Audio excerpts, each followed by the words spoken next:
Welcome back to Winning Law. I'm attorney David Nguyen with offices in Houston, Texas. And starting today, we're going to be posting bi-weekly videos to keep you up to date with all the changes happening in U.S. immigration laws. If you want to be updated and alerted anytime we post a new video, please make sure to hit the like and subscribe button below this video. Now let's talk about the 4 biggest changes to U.S. immigration laws just in the last 2 to 3 weeks. These changes include changes to the UVisa application process, the treatment of Iranian foreign nationals, the public charge rule, and also the addition of 5 countries to the existing travel ban countries. The first major change involves changes to the UVisa application process. The UVisa application is designed to help foreign nationals that are victims of crimes involving substantial physical or mental abuse. The UVisa application allows the foreign nationals to come forward, help local law enforcement investigate the crimes, and they are promised that they're not going to be placed in removal or deportation proceedings if they are helpful to the investigation. On December 30th, USCIS published an alert regarding the UVisa application, and the alert reads, "We may reject your Form I-918 if you leave a field blank, unless the field is optional. Optional fields includes a safe mailing address, as well as fields you should only complete if you answered yes to a previous question. You must provide a response to all other questions, even if the response is none, unknown, or not applicable. We will reject a Form 918 that has, for example, an empty field for a middle name, for a current immigration status, or for information pertaining to a spouse or child." Now let me explain why I am so upset, why I'm so frustrated with these new laws. These new laws hurt crime victims, not just any foreign national. They are hurting victims of crimes that involve substantial physical or mental abuse.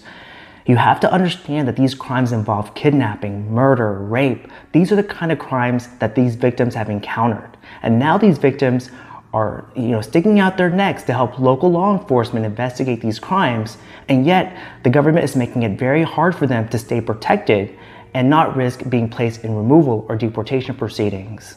What the government is doing now is making it they're being very nitpicky in rejecting or denying these applications.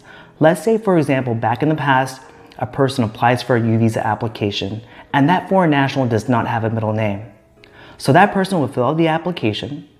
In the section where it involves a middle name, they would just leave it blank.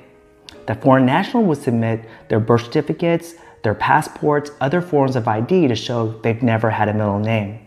The government will accept the UVisa application, look through the application, notice that the middle name is missing, and then notice that the person doesn't have a middle name listed on the birth certificate or passport or other IDs, and will assume that the person has no middle name, and the application will move forward.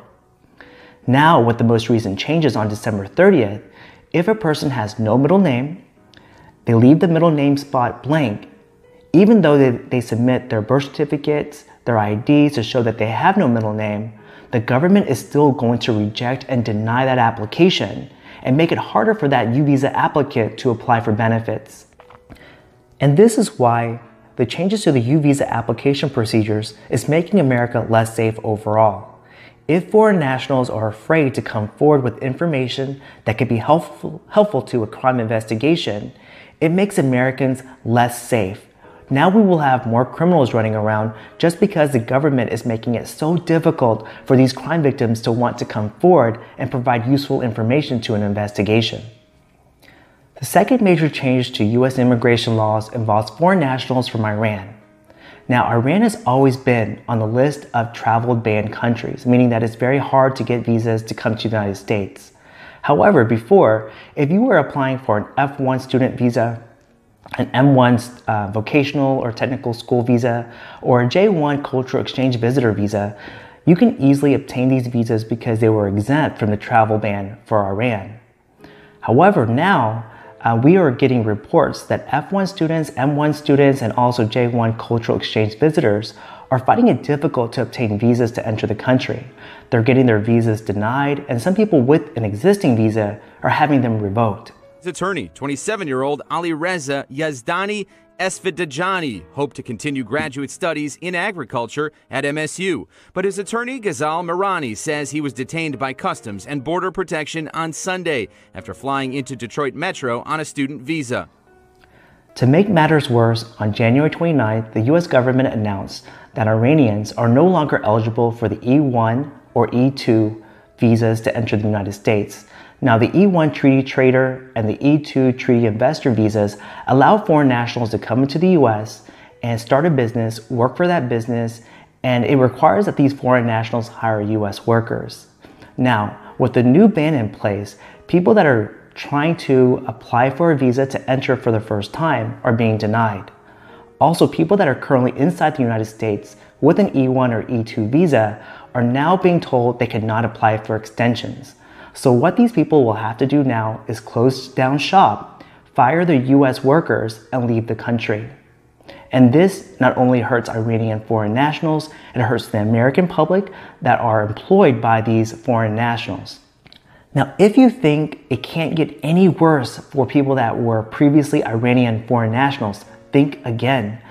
So we have been receiving reports, and this is reported all over the United States, that people that are green card holders and US citizens that were previously from Iran are given secondary screenings at the airport when they're returning from a trip abroad.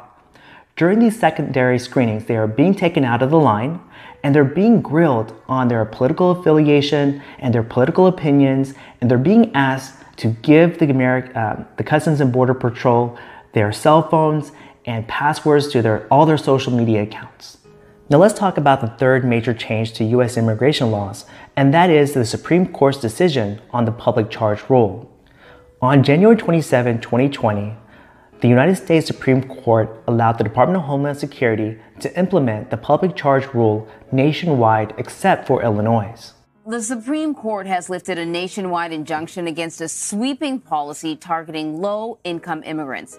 In a 5-4 ruling, the court approved the Trump administration's so-called public charge rule. The regulation was unveiled in August. It gives officials more power to deny visas and green card applications from immigrants who the government determined rely or could rely on certain public benefits. The public charge rule will make it very difficult for foreign nationals to apply for visas or permanent residency inside the United States if they have ever used public benefits such as welfare or food stamps. The public charge rule is very important because it allows the U.S. government to refuse entry or permanent residency to any individual that they believe is likely at any time to become a public charge. A public charge is usually defined as a person who is or is likely to become primarily dependent on public cash assistance for income maintenance or institutionalized for long-term care at a government expense. Government agents can look at a variety of factors to determine whether or not a foreign national is likely to become a public charge. These factors include age, health, financial resources, family status, education and skills, affidavit of support, and other factors. Now, who is really impacted by the nationwide public charge rule? The people that are impacted by this new rule include a foreign national applying for a visa to enter the United States, a foreign national applying for a green card within the United States, green card holders that spend more than 180 days or 6 months outside the U.S. and seek to re-enter the U.S. after traveling abroad, lower income individuals or elderly individuals using government assistance, using cash assistance, or long-term institutionalization paid for by Medicaid.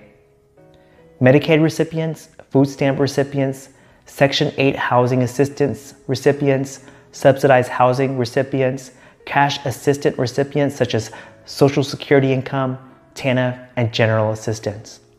Now that we know who is impacted by the new nationwide public charge rule, let's talk about who is not impacted by the new rule. A green card holder applying for naturalization or U.S. citizenship. A green card holder renewing their green card application. And this also applies to conditional green card holders too. Refugees, asylees that use or are using public benefits. Foreign nationals using health and nutrition programs or any non-cash assistance. Benefits used by any other family members. VAWA self-petitioners. UVisa holders. special immigrant juvenile status holders, T non-immigrant status holders, and TPS applicants. The fourth major change to U.S. immigration laws involves the addition of 5 countries to the existing list of travel ban countries. Here's your Channels TV Morning News update for February the 1st, 2020.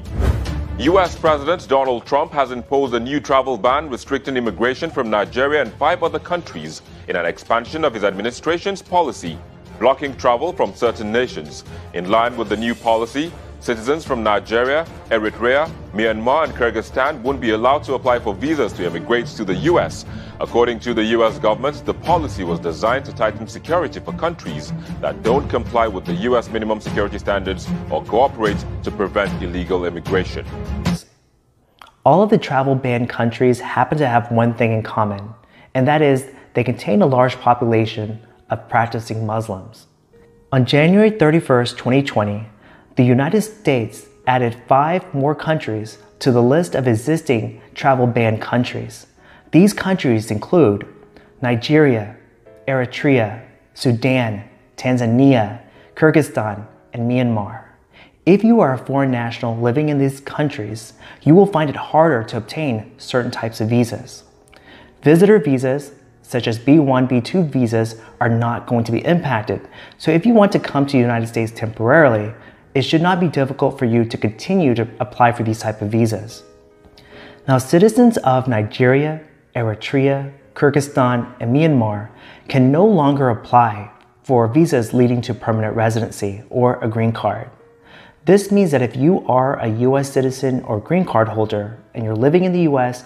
and you have filed a petition for a spouse, a child, a relative, or a parent, or even a fiancé in one of these countries, they're going to find it much more difficult to obtain a visa to enter the United States.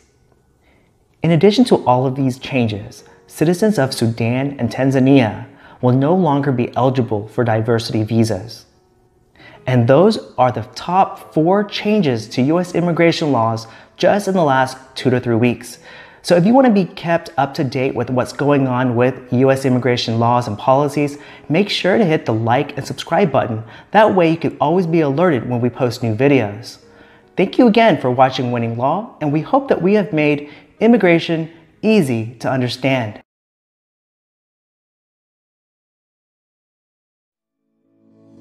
At David Nguyen's Law Office, we are here to help you.